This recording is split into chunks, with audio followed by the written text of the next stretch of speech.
Señor le bendiga ricamente en esta mañana. Y bueno, los niños pueden pasar ahí a su salón. Gracias. Los que están de pie pueden ocupar el asiento de los niños. Bien, pues damos gracias al Padre Celestial que nos permite estar en su casa en esta mañana. Y bueno, pues es una bendición verle a cada uno de ustedes. Una bendición estar en casa, amén. Digo, esta es mi casa. Y bueno, pues quiero agradecer a Dios, también quiero agradecer al pastor Radisbel y a toda la iglesia por haber tenido la gentileza de invitarnos a ser el predicador en este día tan especial, en el cual pues se va a estar instalando al nuevo pastor de la iglesia, después que el pastor anterior lo dejó abandonado y se fue.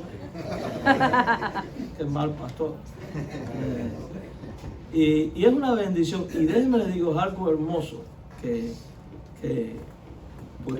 uno pueda ser parte continua de la familia, ¿verdad? Y damos gracias a Dios por ello. Bien, para no dilatar más el asunto, porque el sermón está un poco largo, vamos a Marcos capítulo 3. Así que Julio, si no tuviste el sustituto, vaya a estar. Marcos capítulo 3, vamos a leer el versículo 13. Y Evangelio según Marcos capítulo 3, versículo 13. Y estoy agradecido a Dios por cada uno de los visitantes, por cada una de las familias, en especial pues por los jóvenes que se van a bautizar. Le doy gracias a Dios porque me va a permitir la bendición de estar presente en el bautizo de ellos, porque como quiera que sea, fueron jóvenes que vimos crecer acá en la congregación, ¿verdad? Y gracias, pastor Radisbel, por aceptar que estuviéramos acá. Quiero saludar también a nuestra familia que está aquí, mi esposa y bueno, pues sus hermanos, sus tíos, sus primos, toda la familia está aquí, gracias al Señor. Y bien, Marcos 3, versículo 13, dígame cuando lo tenga. Amén. Después subió al monte y llamó así a los que él quiso y vinieron a él. Y estableció a 12 para que estuviesen con él. Y para enviarlos a predicar y que tuviesen autoridad para sanar enfermedades, para echar fuera demonios. A Simón, a quien puso sobre nombre Pedro, a Jacobo, hijo de Zebedeo, a Juan, hermano de Jacobo, a quienes apellidó Boanerges, y esto es hijo del trueno, Andrés, Felipe, Bartolomé, Mateo, Tomás, Jacobo, hijo de Alfeo, Tadeo, Simón el cananita, y Judas Iscariote, el que le entregó, y vinieron a casa. Vamos a orar. Señor Dios, gracias por la bendición y la oportunidad de estar en tu casa, alabando tu nombre y bendiciéndote. Suplicamos la asistencia de tu Santo Espíritu para que nos ilumine en la exposición de esta tu palabra. Guíanos, Señor. Prepara nuestros corazones. En Jesús. Amén. Bien, en ocasión de que estamos celebrando, sobre todas las cosas, la instalación al ministerio pastoral del nuevo pastor de la iglesia, pues el Señor nos ha guiado a traer un tema enfocado en esta dirección. Por eso vamos a estar hablando acerca de el deber y las responsabilidades que existen entre una parte y la otra, o sea, entre el pastor y la iglesia. Y por eso hemos titulado este mensaje Dios, el pastor y la iglesia. Así que, pastor, afine su corazón porque va a oír lo que Dios tiene para usted. Iglesia, afine el suyo porque también vamos a usar vara. Así que, en el nombre del Señor, le animo a que tanto el uno como el otro, pues mediten en lo que la palabra de Dios dice. Y es que la relación pastor e iglesia, iglesia-pastor, tiene que ser como la de relación que existe entre el Padre, el Hijo y el Espíritu Santo. Una relación inquebrantable. Dice 1 Juan capítulo 5, verso 8, que 3 son los que dan testimonio, el Padre, el Verbo y el Espíritu, y estos 3 concuerdan. Y así como en la Trinidad hay una concordancia perfecta para que la iglesia sea exitosa en su misión, tiene que haber una concordancia perfecta en la relación pastor e iglesia. Es también como la relación matrimonial, que tienen que ser uno. Tienen que ser uno. La Biblia narra el momento cumbre en el cual Jesús ora por sus discípulos y dice: Señor, que sean uno, así como tú y yo somos uno, para que el mundo crea. Y esta unidad es elemental, es imprescindible para la subsistencia y el éxito de la iglesia de Cristo. Y para ello hay algunas verdades que son necesarias comprender, asimilar y tener presente todos los días de nuestra vida como iglesia de Cristo. Por eso quiero comenzar hablando sobre el pastor como llamado de Dios, como llamado de Dios. Papel que es muy importante. El modelo por excelencia en lo tocante a la elección de los siervos de Cristo, nosotros lo encontramos en la elección que hace Jesús de aquellos 12 a los cuales después llamó apóstoles. Y quiero que reflexionemos en el momento de la elección. Después vamos a ver cómo en la Biblia habla de la elección de los otros líderes. Y vamos a ver cómo hay patrones comunes que la iglesia no puede, bajo ningún concepto, pasar por alto. En el caso de los 12, tenemos el relato de Lucas 6, Mateo 10, Marcos 3. Y no vamos a leer cada uno de ellos porque vamos a estar meditando en algunos versículos. Entonces, cuando leemos y comparamos estos textos uno con el otro y sacamos una sola historia, vemos que los 12, o sea, aquellos, Mateo, Pedro, el otro y el otro, que ya mentamos la lista y que yo no me la sé de memoria, porque no tengo yo sí me sé la genealogía de fulano, hijo de mecano, fulano, pero esto no me lo sé. Entonces, los 12, amados hermanos, no ingresaron al ministerio, en el caso de ellos, apostólico, ministerio que hoy no existe. Los 12 no entraron al ministerio apostólico por elección, gestión o habilidad humana, en lo absoluto. No hubo nadie que pudo mediar para que esto ocurriera. De hecho, cuando nosotros leemos el resto del Evangelio, hubo un momento en el cual la madre de Juan le dice a Jesús: Señor, cuando vengas en tu reino, que se sienta a mi derecha y a mi izquierda. Y Jesús le dice: mujer, tú no sabes lo que estás pidiendo, porque no me corresponde a mí dar tal cosa. Mis queridos hermanos, ellos no entraron por gestiones humanas. Y es que al ministerio no se entra por gestión humana. De hecho, algunos han entrado de esta manera y el final ha sido un rotundo fracaso. Un rotundo fracaso. Lo otro que encontramos al leer estas historias es que los 12 no fueron comisionados por ofrecimiento o disponibilidad. No fue que Pedro se presentó delante de Jesús y le dijo: escógeme, aquí estoy, yo voy a hacer lo que tú quieras y lo que tú pidas. De hecho, fue la persona que hizo todo lo contrario muchas veces.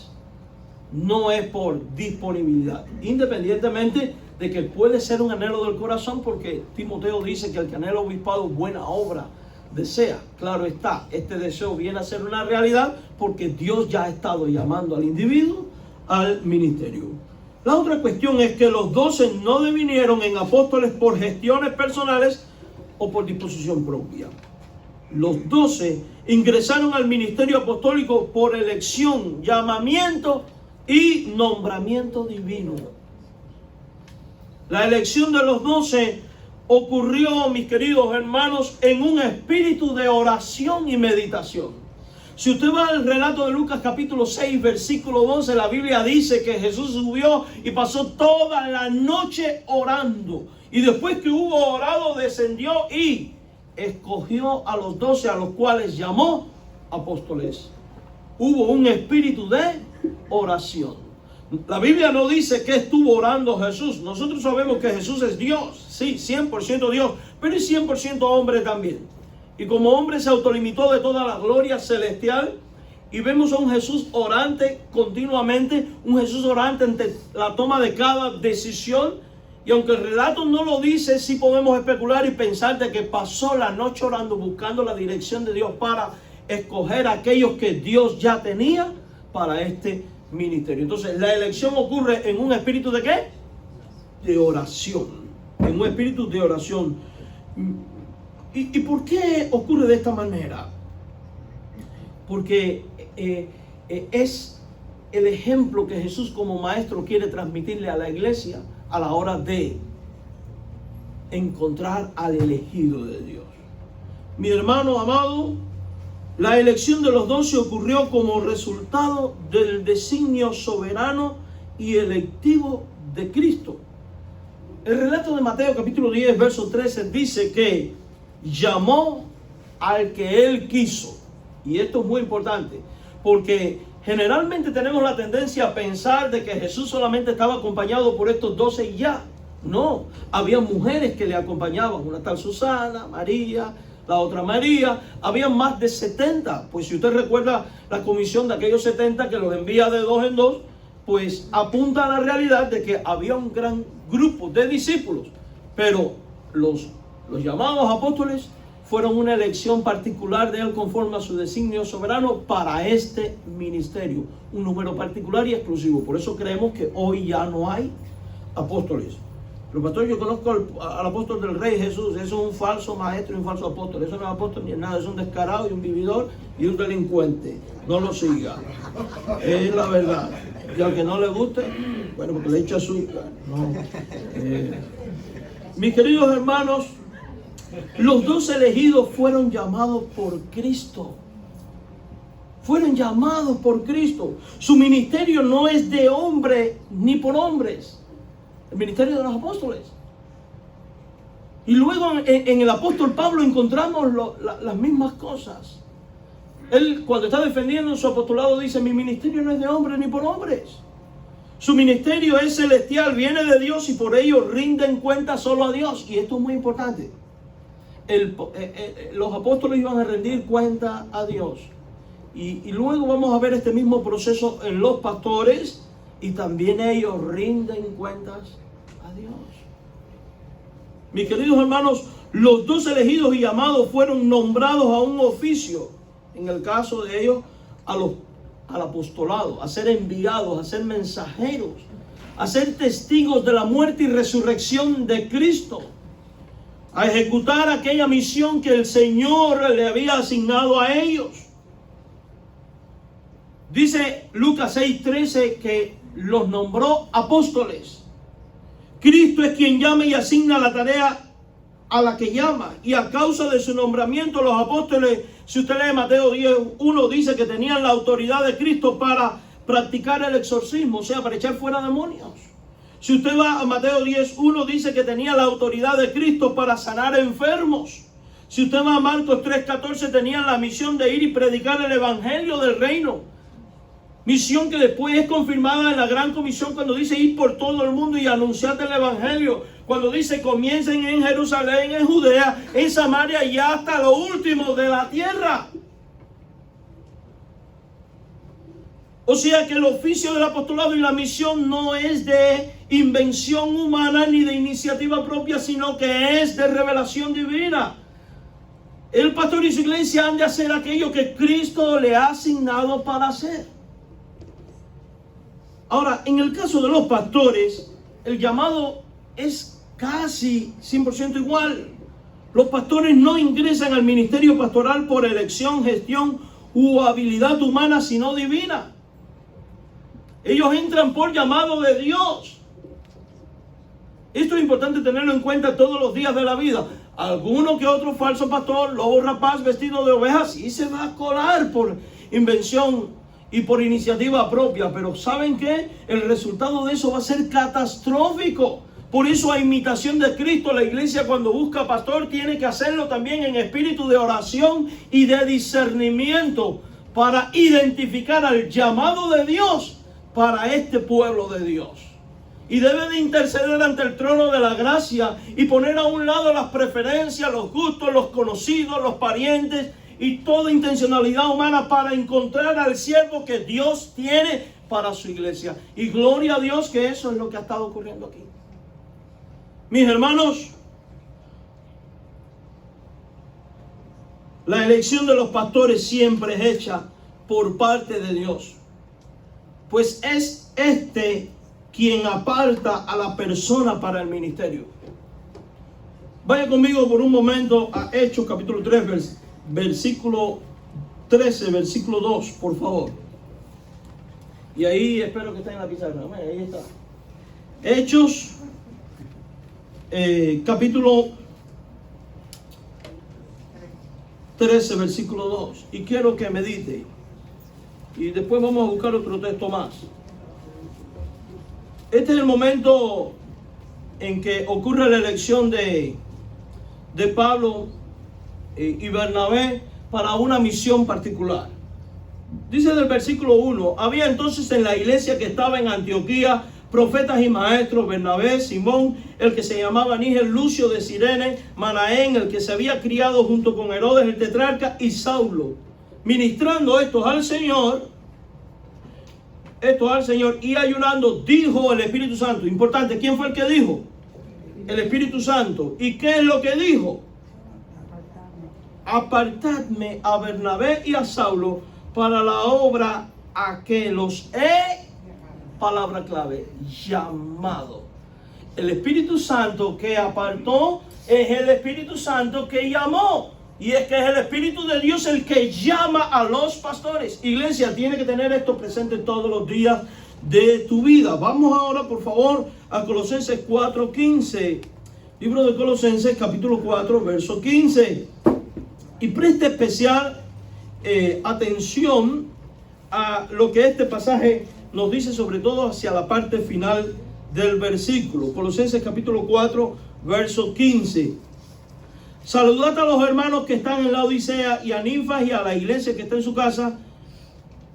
Cuando esta carta haya sido leída, vamos a leer desde antes.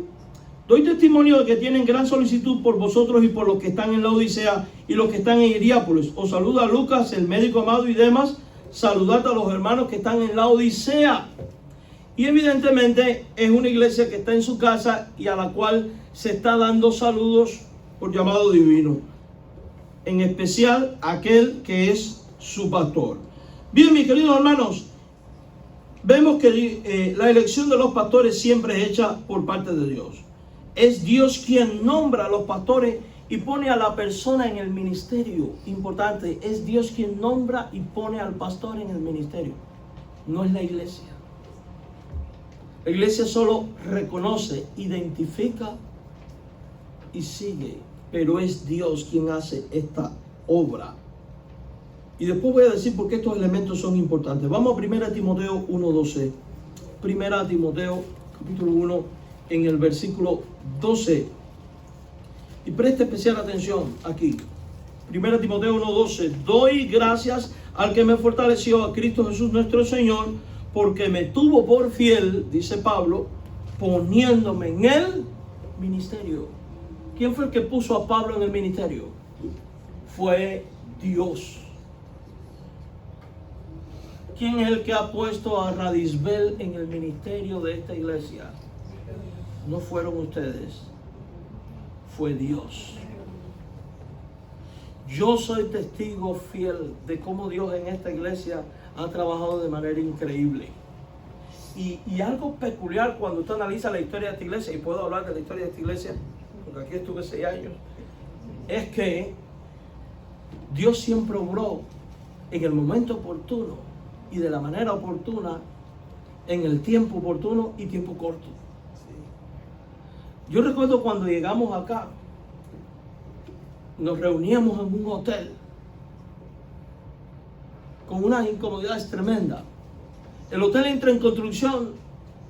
Nos dice, vamos a entrar en construcción en julio. Resultó que 15 días después nos dijeron, tienen una semana para irse. No estábamos listos para tener un nuevo lugar. Me acuerdo que me paré al frente y les dije a la iglesia, oremos, el domingo que viene no sabemos dónde va a ser el culto, pero va a haber un lugar. ¿Recuerdan? El martes le digo al hermano Denis, escribe a esta iglesia a ver qué oportunidades hay. Denis me dice, ya en el pasado intentamos, pero nos dijeron que no, pero voy a escribir. Para el miércoles fue Denis, que teníamos una cita con el pastor, y cuando llegamos al lugar, que era aquella iglesia metodista, en una semana, el Señor nos enseña todo. Aquello estaba muy grande, con salones, muy amplio, y yo estaba asustado porque cuando ibas al internet, un precio aproximado de aquello era como $4,000 al mes, y nuestra iglesia no tenía ese fondo. Nosotros pagábamos en el hotel $800 de renta. Y estamos hablando con el pastor y ellos llegan dando por sentado que para ahí íbamos. Mira, aquí pueden hacer esto, aquí pueden hacer aquello, aquí pueden hacer esto otro. Y después que hablaron todo, yo les digo, bueno, vamos a la pregunta del $1,000,000. ¿Cuánto piden ustedes para poder rentarnos aquí? Y recuerdo la facción del pastor, que me dice, como diciendo, no, yo creo que esto es mucho. Me dice, ¿les parece bien $800? Lo mismo que pagábamos en el hotel. Denny y yo nos miramos, digo, esto es lo que está pasando. No le dijimos nada al pastor. Eso no fue casualidad. Poco tiempo después, la iglesia americana, por X situación, nos pide el edificio. Tenemos que pasar al culto de por la tarde. No nos gustaba el culto por la tarde porque teníamos una hora, porque después venía el grupo de jóvenes de ellos. Y esto nos está pasando, y en menos de una semana, en el mismo momento que tenemos que hacer el movimiento, aparece la iglesia West Broward con su necesidad también. Y Dios nos permitió venir acá, y poco tiempo después, pues, surgir como la nueva iglesia Verdad y Vida. Luego, pues, por esas cosas que Dios hace, tengo que salir, y en la misma semana que me estoy yendo, pues, aparece Radisbel. En la misma semana, una semana. Siempre ha sido una semana. Y con confirmaciones muy poderosas de parte de Dios, que es lo más importante. Con razones muy poderosas de parte de Dios. Hermanos, esta es la evidencia de que es Dios quien nombra. Si usted va a Efesios 4:11, un poquito antes, Pablo también dice, y él mismo constituyó a unos apóstoles, a otros profetas, a otros evangelistas, a otros pastores y maestros. Dios es el que constituye a los pastores. Es Dios quien hace esto. Los pastores, en virtud de su llamado, rinden y rendirán cuentas a Dios de su ministerio. Esto es importante. La iglesia tiene que tener un espíritu de sujeción, de apoyo a su pastor, porque él, si trabaja bien, va a rendir cuentas a Dios por el buen trabajo. Si trabaja mal, va a rendir cuentas a Dios por el mal trabajo. Mire, ¿saben qué? Cuando un pastor vive consciente de Dios y de su relación con Dios y que da cuentas a Dios, lo menos que le importa es rendirle cuentas a la iglesia. Porque las iglesias pueden pasar la mano, las iglesias pueden tolerar algo mal hecho, las iglesias pueden felicitarte y reconocerte, pero con Dios las cosas son de manera perfecta, justa y santa.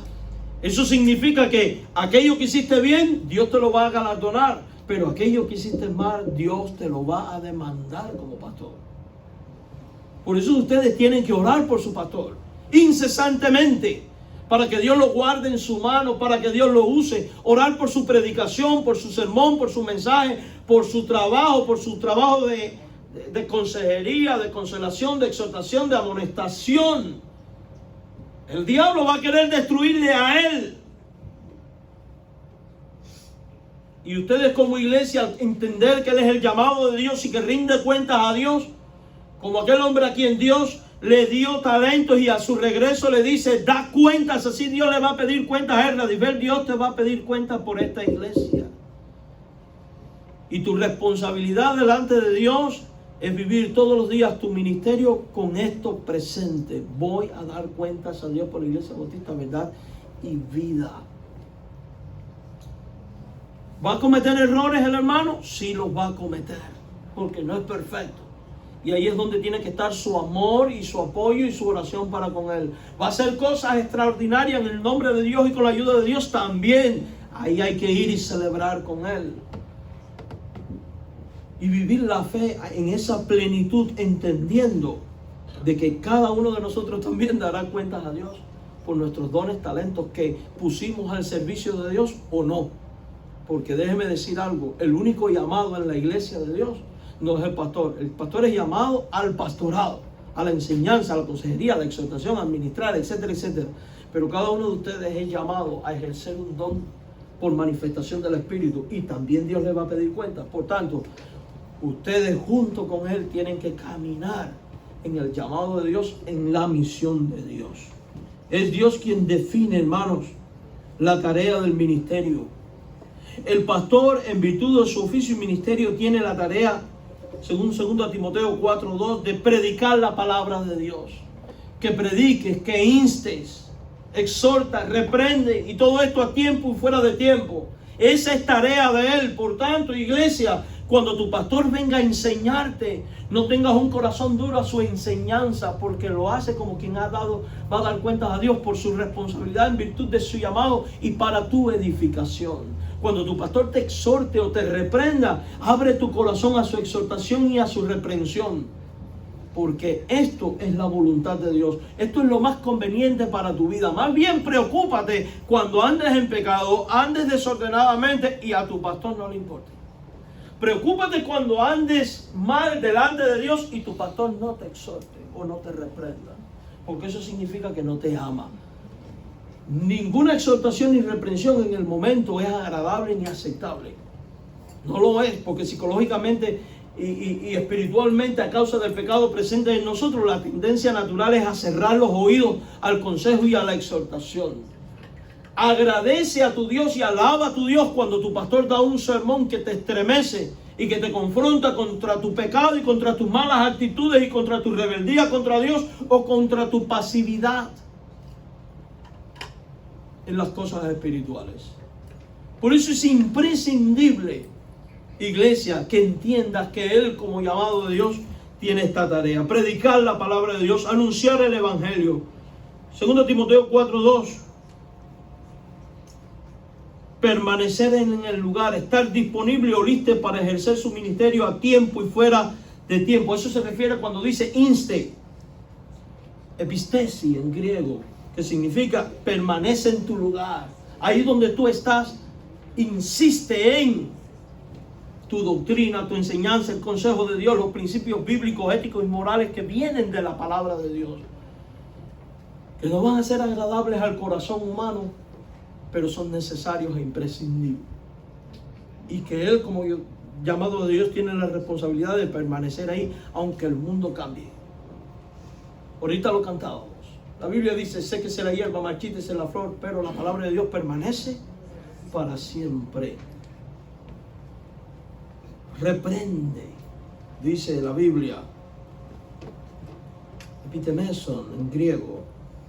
El pastor tiene el llamado y la autoridad para amonestar o advertir con fuerza, que es lo que quiere decir esta palabra en griego, con fuerza, con energía, su desaprobación con lo que es pecaminoso y está mal. Pero para este pastor todo está mal. No, lo que está mal, guste o no guste. El pastor no puede ser un cobarde en denunciar el pecado y en lo que está mal. No puede serlo. Y más en una generación donde ahora todo es una ofensa. Y donde al pecado le han dado nombre científico. Y ya no es concubinato, unión libre. No, es concubinato.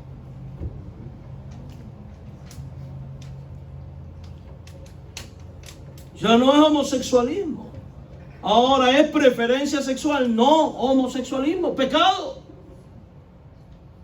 Ya no es ladrón, ahora es cleptómano. Y nos reímos, pero esta es la realidad que estamos viviendo. Encontré una señora ofendida con Dios y me dijo: yo no quiero saber de Dios. Digo: ¿por qué? Digo: porque la Biblia dice: los perros quedarán fuera, y a mí me encantan los perros, y si mi perro no va al cielo, pues yo tampoco. Pues se va a ir al infierno. Y nos estamos riendo, pero hacia allá vamos. Y es ahí donde usted tiene que agradecer cuando su pastor habla las cosas conforme al consejo de Dios.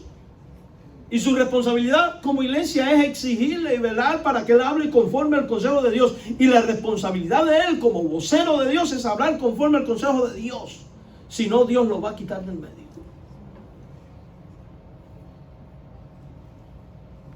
No se duela con él cuando le reprenda. No vaya a ser que le pase como aquel del Antiguo Testamento. ¿Quién está con Dios y quién no? Y se abra la tierra y se los trae. Los 12 elegidos y llamados fueron nombrados. Los pastores son nombrados por Dios. Mis queridos hermanos en el Señor, el pastor tiene el llamado y la autoridad para exhortar con paciencia y doctrina. Se refiere a la acción de apoyar seriamente o fomentar una respuesta en acción con paciencia y doctrina. El pastor tiene el llamado y la autoridad para velar por las almas de los miembros de la iglesia. Sí, dice ellos, como quien ha de dar cuenta a Dios, porque ellos velan por vuestras almas. El pastor no es un chismoso ni un metiche.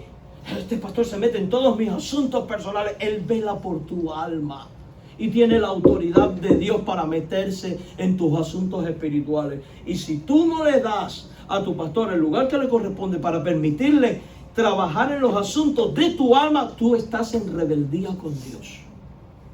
Tú no estás andando conforme a Dios. Así que, amados hermanos, cuando su pastor le diga, venga acá que tengo que hablar con usted, hermano, considere esto porque no está bien y se lo demuestre por la palabra de Dios. No lo vea como el que se está metiendo en sus problemas personales. No lo está haciendo. Véalo como el instrumento de Dios para sanidad de su alma. Más bien preocúpese cuando su pastor no intervenga en los asuntos de su alma. Y esta manera de intervenir ocurre de distintas maneras. Con el consejo personal, con la exhortación, etcétera, etcétera. Tanto en los apóstoles como en los pastores, los creyentes tenían y tienen la responsabilidad, el deber y la obligación de reconocer, respetar y sujetarse a sus ministerios, pues esto trae bendición, provecho y adelanto a la obra del reino de Dios. Los discípulos que acompañaron a Jesús reconocieron el llamado y nombramiento de los 12 como apóstoles y como a tal les reconocieron, apoyaron y se sujetaron a su ministerio. Cuando algunos pusieron en duda el llamado apostólico de Pablo, este no vaciló en instruir a la iglesia al respecto para que se reconociera y respetara su apostolado. La iglesia, en el proceso de instalación y comisión de un pastor, no llama al pastorado, sino que en oración y discernimiento a imitación de Cristo, escucha la voz de Dios para reconocer a la persona por él llamada para ejercer el ministerio pastoral en la iglesia local. Y entonces la iglesia solo identifica, reconoce y acepta a aquel a quien Dios llamó y capacitó para la obra del ministerio. La iglesia solo llama al que Dios ha llamado. Entonces tiene que examinar que es llamado de Dios. Esto es imprescindible. Es imprescindible. La iglesia reconoce al llamado al instalarlo en el oficio pastoral en la iglesia local en un acto público de instalación como lo que vamos a hacer hoy. ¿Cómo? Orando por ellos y enviándolos a la misión. Comisionándolos oficialmente a la misión dada por Dios como ministro del Evangelio. Asumiendo el compromiso para con Dios y el pastor de permitirle cumplir su rol de obispo de la iglesia.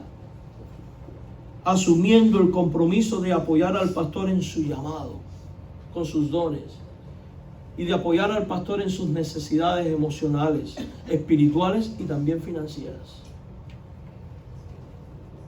Uno de los errores lamentables y diabólicos que hay en nuestros tiempos, ¿saben cuál es? Pensar que el pastor no hace nada. Y cualquiera da un sermón. Cualquiera da un sermón. Venga. El asunto es que el sermón es lo más simple del ministerio.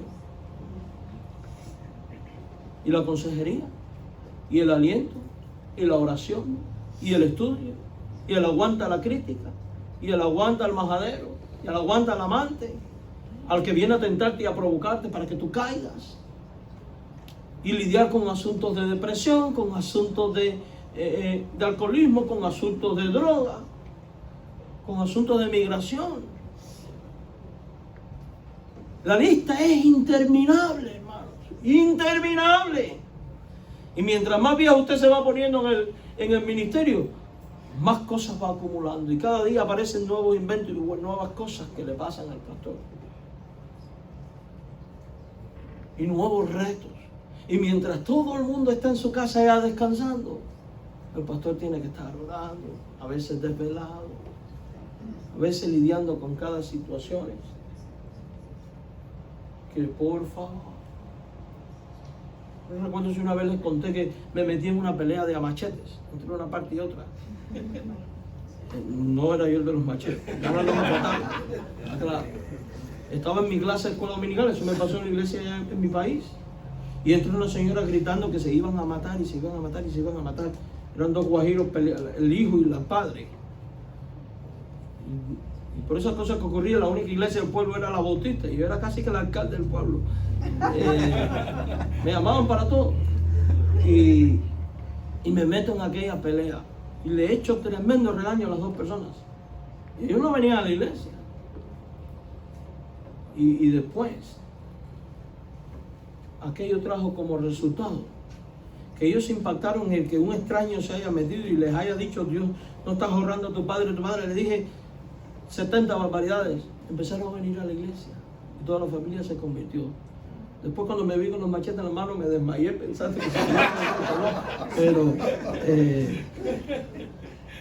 pero el pastor aún tiene que intervenir a veces en asuntos que no son ni de su competencia, y por ser una autoridad espiritual y moral tiene que hacerlo y echarse cargas encima que usted no se imagina y pagar el precio del riesgo, porque usted cree que en estos tiempos que estamos viviendo, por usted pararse aquí y decir no estamos de acuerdo con la homosexualidad, no se van a aparecer 4 delincuentes a querer meterle fuego a esto.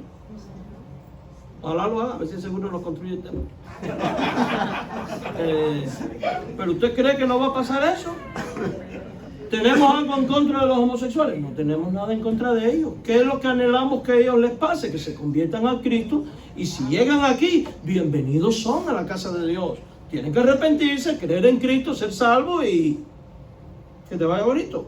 Dios cambia la vida. Tengo experiencia de gente que ha cambiado su vida. Entonces, mis queridos hermanos, hay que seguir al pastor. La iglesia, en relación con su pastor y llamado, ya voy terminando, el punto 2. A la iglesia ha de entender que el ministerio principal del pastor, escucha esto, muy importante, el ministerio principal del pastor es la palabra y la oración. Cuando hubo necesidad por aquellas griegas, que dice Pedro, no es justo que dejemos la palabra y la oración para atender las mesas. ¿A quién le toca atender las mesas? A usted de la iglesia.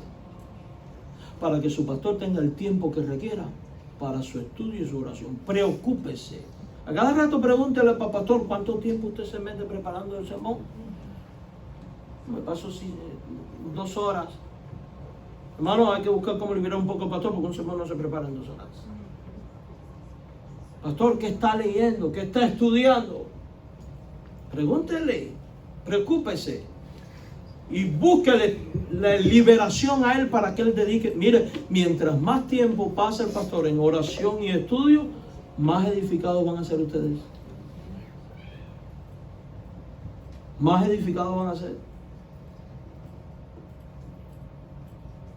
Créanme, más van a crecer espiritualmente en todos los sentidos. Esa es su misión principal, la oración y la palabra. Si su pastor tiene tiempo para la palabra, y no solo la palabra de modo personal, en la preparación personal, sino la palabra de modo público, la predicación pública, la predicación desde el púlpito, la predicación personal, todo lo que es la administración de la palabra, el discipulado, enseñar, etcétera, etcétera. Su misión principal es esa. El pastor no puede estar preocupado que si la construcción va bien o va mal. Él debe estar pendiente, por supuesto, para eso es el pastor de la iglesia. Pero que él tenga tiempo para su palabra. Mira, algo que me fascinaba de aquí es que cada vez que había que pintar y arreglar, y yo me aparecía, David me botaba. ¿Sí? Él me decía, pastor, ¿qué usted hace aquí? Váyase a leer y a estudiar, pastor. Váyase a leer y a estudiar. Me entretienen los obreros hablando. Él decía que yo hablo mucho, no sé dónde sacó eso. No sé dónde lo sacó. Él cree que yo no sabe. Me mandó a pintar una puerta y cuando yo me fui la pintó él otra vez. Pero quiere que le diga algo, eso es digno de admirar. Porque es muy bueno para un pastor sentirse descansado sabiendo que se está dando buen mantenimiento al edificio, que los jóvenes están siendo atendidos. Es muy tranquilo, vivir tranquilo, el saber que mi culto va a estar bien, el culto va a estar bien el domingo, porque hay gente encargada de esto que lo está haciendo, y así sucesivamente. Encárguese usted de las mesas para que su pastor se encargue de la oración y la palabra. Él también tiene que ver con visitación, asuntos administrativos, asistencia a los necesitados, etcétera, etcétera.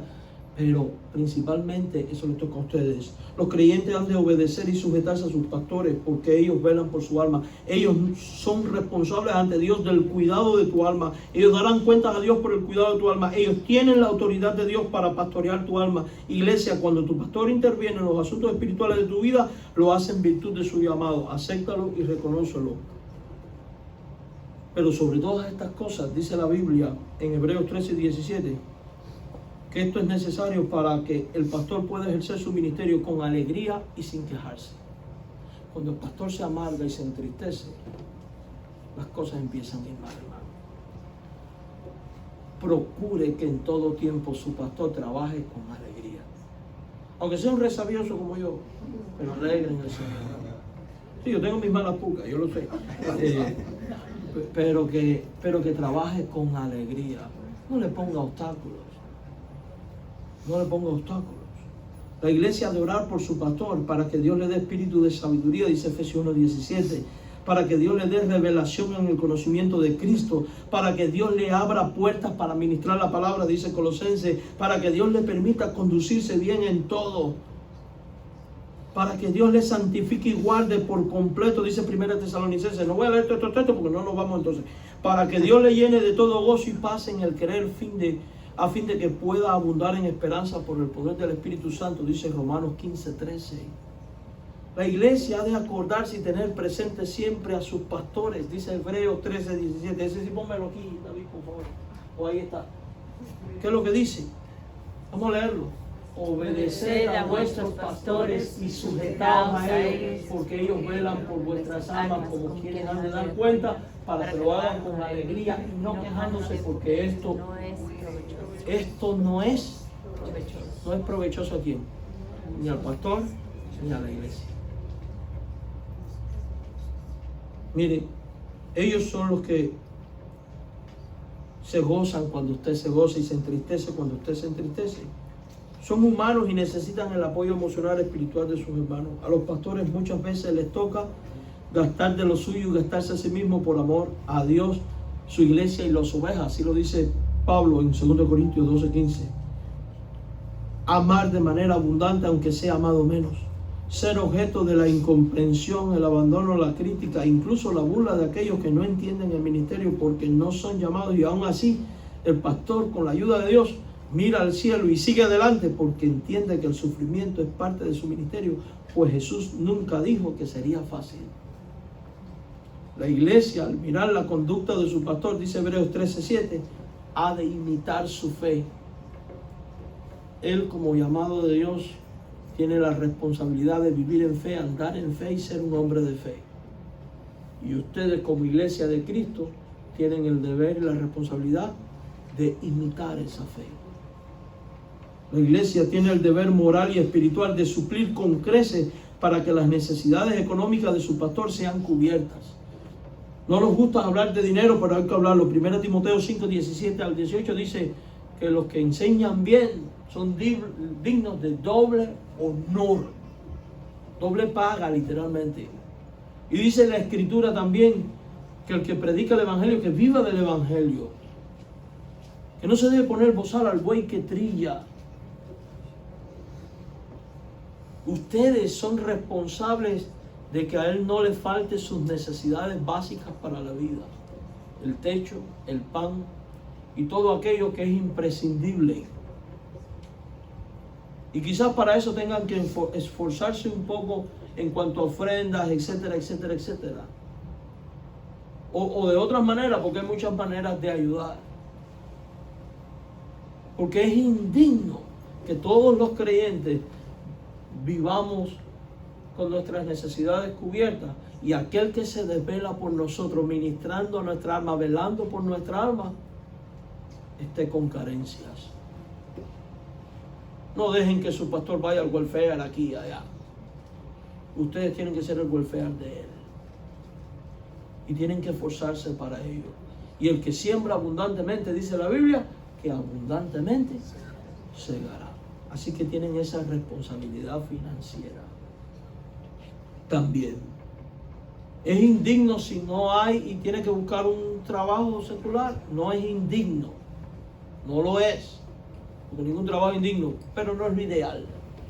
Lo ideal es que su pastor esté a tiempo completo. Y para que eso ocurra, ustedes tienen que asumir esa responsabilidad financiera también. Porque déjenme decirle algo. Si fueran a pagar al pastor por las horas que trabaja, no hubiera salario para pagarlo. porque la gente trabaja 8 horas y se va para su casa, y tiene overtime y le dan extra. El pastor no trabaja 8 horas, trabaja 28 de las 24 que tiene el día, y el overtime no lo pagan. Créanmelo. Y no le digo hágase pastor para que vea, porque esto no es así. La iglesia, al mirar la conducta de su pastor, ha de imitar su fe. La iglesia tiene el deber moral espiritual de suplir. Los creyentes no deben participar ni admitir. Esto es muy importante y ya con esto termino.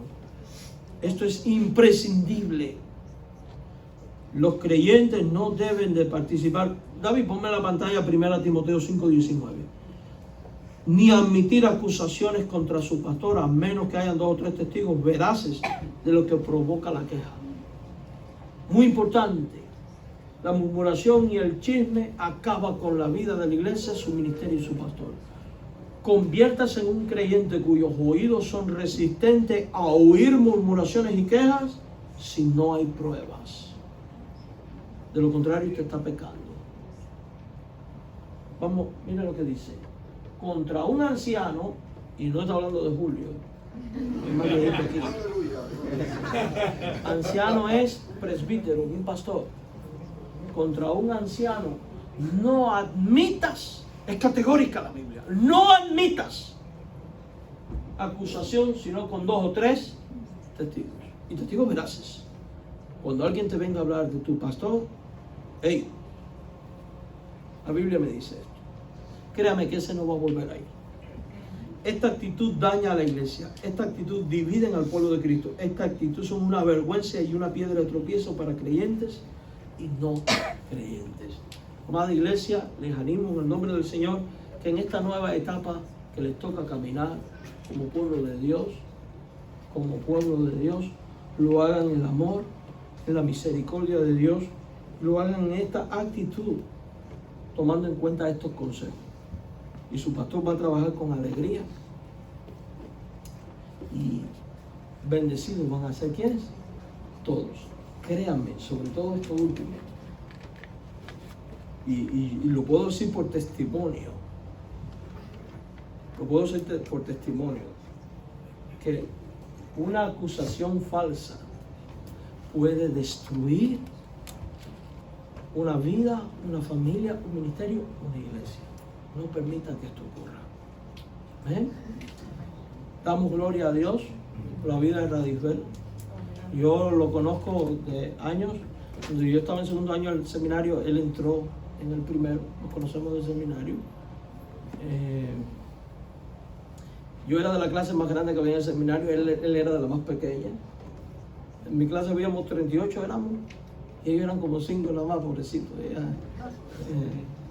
Pero fue un año muy bueno, todos salieron muy buenos pastores de ahí. Así que damos gloria a Dios, estamos contentos de ver que Dios haya guiado a la iglesia y a ti a ser parte de este nuevo caminar. Y agradecemos a Dios por ello. Ahora tienes la responsabilidad de dar cuentas a Dios por este pueblo.